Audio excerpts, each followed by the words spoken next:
Mike Wolfe's sentencing stunned viewers across America when the American Picker star was led away in handcuffs. Everyone thought his arrest was related to some dispute over antiques or perhaps a business disagreement with the History Channel. According to breaking news reports, Wolfe was arrested because the death of his former co-host Frits wasn't from natural causes as initially reported.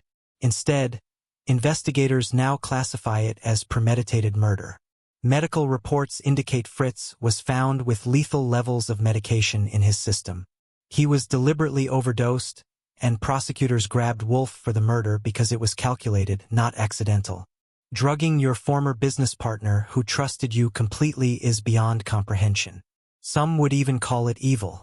Although many fans believed the tension between the two pickers was just for television ratings, Wolfe was already behind bars and facing serious charges for what prosecutors called a revenge killing motivated by jealousy and greed. However, reports surfaced on social media showing that Wolfe initially had his charges temporarily downgraded as investigators gathered more evidence. Another post revealed that Wolfe was initially arrested after a crew member from American Pickers placed him at Fritz's home when he died. The Iowa State Police investigated thoroughly and found damning evidence, including Wolfe's fingerprints on medication bottles and suspicious text messages to Frits, leading them to push for first-degree murder charges. The investigation into Fritz's death began when the medical examiner noticed inconsistencies in his toxicology report. The official cause of death had been announced as complications from his stroke, but the autopsy revealed dangerous levels of prescription medications in his system, levels far beyond what would be prescribed for his condition. This immediately raised red flags, especially since Frits had been carefully following his medication regimen during recovery. The Iowa State Police quietly opened an investigation, focusing on who had access to Frits in his final hours. What they discovered shocked even veteran detectives. Security footage from Fritz's neighborhood showed Wolfe's vehicle arriving at the residence late at night, approximately 3 hours before emergency services were called. Later that night, it was Wolfe who called 911, claiming he had stopped by to check on his old friend and found him unresponsive. Upon arrival, paramedics found Frits unresponsive with no pulse. Attempts to resuscitate him failed, and he was pronounced dead at the scene. Initial reports suggested it was related to his previous stroke, but the toxicology results told a different story. What made investigators particularly suspicious was Wolfe's behavior immediately following Fritz's death. Instead of the period of mourning one might expect, he moved quickly to assert control over Fritz's collection and intellectual property. Within 48 hours, he had contacted Fritz's attorneys about acquiring rights to his name and image for future American Pickers merchandise. According to testimony from production staff, he also immediately moved to access Fritz's storage locations containing valuable antiques that had never been featured on the show. Several crew members reported that Wolfe seemed unusually focused and not particularly grief-stricken when discussing business matters so soon after Fritz's passing. When detectives searched Wolfe's residence and office, they discovered a hidden safe containing several unlabeled prescription bottles, later identified as containing the same medications found in Fritz's system. Most damning of all was a journal found in Wolfe's travel bag, where he had written extensively about his growing resentment toward Frits. Some entries dated back years, filled with increasingly hostile language. In one entry from just weeks before Fritz's death, he wrote, "F thinks he can come back and take half the spotlight again. He forgets that without me, there would be no show. He's become a liability. The network is showing me there's only one way to save what I've built." During the 6-week trial, Wolfe appeared surprisingly calm, sitting quietly next to his attorneys as the prosecution laid out how he had methodically planned Fritz's death. The jury heard evidence that he had been researching untraceable poisons and ways to make a murder look like natural causes. His internet search history revealed queries such as, "Can stroke medication interactions be detected after death?" and "How to make someone's death look like stroke complications." The prosecution argued that Wolfe had taken advantage of Fritz's previous health issues, seeing them as the perfect cover for murder. Former American Pickers crew members testified about witnessing disturbing changes in the dynamics between Wolfe and Frits in the years leading up to Fritz's departure from the show and subsequent death. One production assistant testified that she had overheard heated arguments about the future direction of the program, with Wolfe demanding complete creative control. He told Frank that he had lost the right to equal billing after his health problems. The assistant testified. Several witnesses described Wolfe as becoming increasingly controlling, often speaking disparagingly about Frits to network executives and isolating him from longtime friends in the antique community. Perhaps the most emotional testimony came from Danielle Colby, who reluctantly took the stand for the prosecution. Fighting back tears, she described confronting Wolfe about his behavior toward Frits. "I noticed Mike had become obsessed with being the sole face of American Pickers," she testified. "When I asked him about reconciling with Frank, he became defensive and angry, telling me to stop interfering in things that don't concern you." Colby described finding disturbing notes in Wolfe's office about Fritz's medication schedule and questioning Wolfe, who claimed he was just concerned about Frank's health. The defense team tried to paint a picture of a misunderstood friendship, suggesting that Wolfe had genuinely tried to reconcile with Frits before his death. They brought in network executives who testified about Wolfe's public statements supporting Fritz's recovery. However, this theory was severely undermined by testimony from Fritz's personal physician, who stated that while Frits had been concerned about his health, he had been optimistic about his recovery and had been making plans to launch his own antique business. The doctor also confirmed that he had never prescribed the medications found in Fritz's system at such high doses. During cross-examination, Wolfe's carefully maintained composure began to crack. When asked directly if he had given Frits the medications, he snapped at the prosecutor. "You have no idea what it's like to build something from nothing and watch someone else take credit, to smile for the cameras while everyone thinks he's just as important to the show's success." His outburst caused his defense team to call for a recess, but the damage was done. Jurors later reported that this moment was pivotal in their deliberations, as it revealed the resentment Wolfe still harbored years after Fritz's departure from the show. The financial motive became clear when forensic accountants testified about suspicious changes to Wolfe's business structure. In the months before Fritz's death, Wolfe had been quietly restructuring his companies to absorb Fritz's intellectual property in case of his incapacitation or death. He had also taken out a business insurance policy on Frits, making his company the beneficiary of a $5 million payout.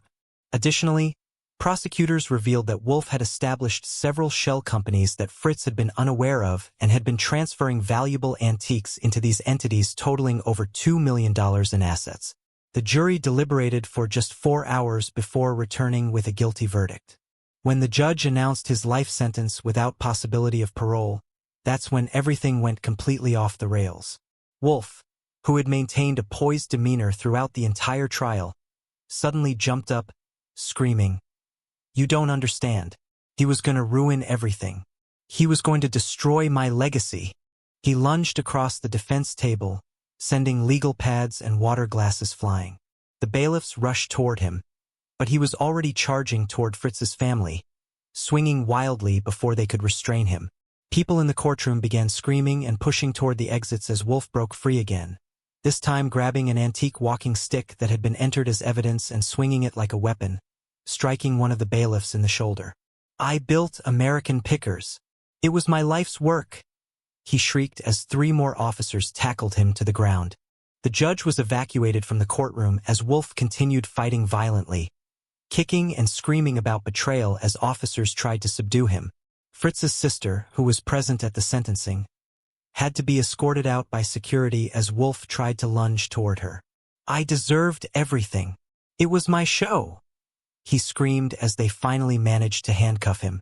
The most shocking moment came when Wolfe locked eyes with Danielle Colby, who was seated in the gallery, and shouted, "Tell them the truth.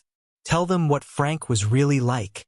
Colby turned away, visibly distressed, while other crew members broke down in tears. The American Pickers family has been torn apart by the trial, with some supporting Wolfe while others testified for the prosecution. Court documents revealed that Wolfe had been systematically turning crew members against Frits in the years before his death, creating deep divisions within the production team that may never heal. As security personnel struggled to control Wolfe, he continued his tirade, revealing even more shocking details. "He was going to start his own show," he screamed. "He told me I was obsolete, that the network wanted him back." Courtroom reporters described the scene as surreal, with at least 3 people injured, including Wolfe's own defense attorney, who was struck by a flying water pitcher. Even as they dragged him from the courtroom, he continued shouting about betrayal and his legacy, claiming that Frits had planned to destroy him. Legal experts later commented that his violent outburst effectively destroyed any chance of a successful appeal, as it contradicted his defense team's argument that he was a misunderstood businessman incapable of violence. In the days following his courtroom meltdown, former friends and colleagues of Wolfe came forward with stories that cast new light on his character. Former American Pickers producer Thomas Reynolds described instances where Wolfe would fly into rages behind the scenes when things didn't go his way. He maintained this perfect folksy image on camera, Reynolds said, but off camera he could be terrifying, especially to junior staff. When the cameras stopped rolling, his whole demeanor would change. Others described him as becoming increasingly paranoid in recent years, convinced that Frits was conspiring to return to television with a competing show. The case has sent shock waves through the reality television community. American Pickers, which reached millions of viewers worldwide, now faces an uncertain future. The History Channel has pulled all episodes featuring Wolfe and issued a statement expressing shock and sympathy for Fritz's family. Several major sponsors have pulled their support, and the show's future remains in doubt. Fritz's family has filed for control of his antique collection and intellectual property, promising to honor his legacy while pursuing legal action against the network for enabling Wolfe's increasingly erratic behavior. Mental health experts who have analyzed the case suggest that Wolfe may have been suffering from narcissistic personality disorder exacerbated by his years in the spotlight.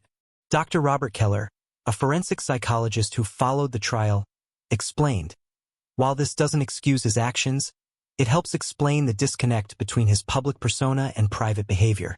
People with narcissistic traits can appear charming and composed while harboring intense resentment and plotting revenge. The departure of Frits from the show would have been a narcissistic injury that festered for years. Perhaps most disturbing of all is how Wolfe used his platform as a television personality to manipulate public perception. In the weeks following Fritz's death, he had gone on social media tearfully attributing his passing to complications from his stroke and using the opportunity to announce special merchandise in Fritz's memory. This was not just murder, prosecutor Sarah Donovan said in her closing arguments. This was a calculated deception of millions of trusting viewers who mourned alongside a man who had killed his former partner and was using their grief to enrich himself. Investigators found that over $1 million had been raised in the weeks following Fritz's death, with much of it diverted to accounts only Wolfe could access. As Mike Wolfe begins his life sentence, former viewers and supporters are left to reconcile the public image of a passionate antique collector with the reality of a man capable of murder and courtroom violence. Many have expressed feeling betrayed not just by Wolfe's actions, but by the years of deception. "We invited him into our homes every week," said longtime American Pickers viewer Robert Jenkins. "We trusted his folksy charm and passion for preservation. To discover it was all a facade is devastating."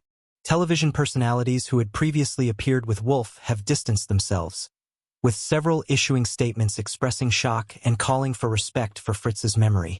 For the crew of American Pickers, the tragedy continues to unfold. Their testimony during the trial revealed a production deeply divided, with some believing in Wolfe's innocence while others were convinced of his guilt. Danielle Colby, who testified for the prosecution, has taken a leave of absence from television, citing the need for healing and reflection. In a brief statement, she asked for privacy and expressed hope that the legacy of antique preservation that initially brought us all together can somehow continue despite these tragic circumstances.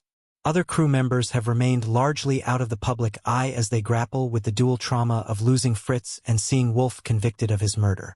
The judge's final comments before Wolfe's outburst seem particularly prophetic now. "Mr. Wolfe," he said, "you presented yourself as a champion of American history and preservation while harboring thoughts of revenge and murder.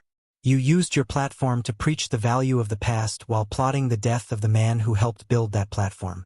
Today, justice is served not just for Frank Frits, but for the millions of viewers who trusted you." It was at this moment that Wolfe lunged across the table, beginning the violent outburst that would become his final public appearance before being led away to spend the rest of his life behind bars. As the doors of the prison close on Mike Wolfe, his final words to the courtroom continue to echo, "Goodbye forever to all of you. The truth will come out someday." Whether these were the desperate cries of a man facing justice or the final manipulations of a skilled performer remains a matter of debate. What's certain is that the world of American pickers and reality television will never be the same. The legacy of the show, once focused on preservation and Americana, has been forever tarnished by murder, betrayal, and a courtroom outburst that revealed the darkness hiding behind one man's public face of folksy charm and passion for the past.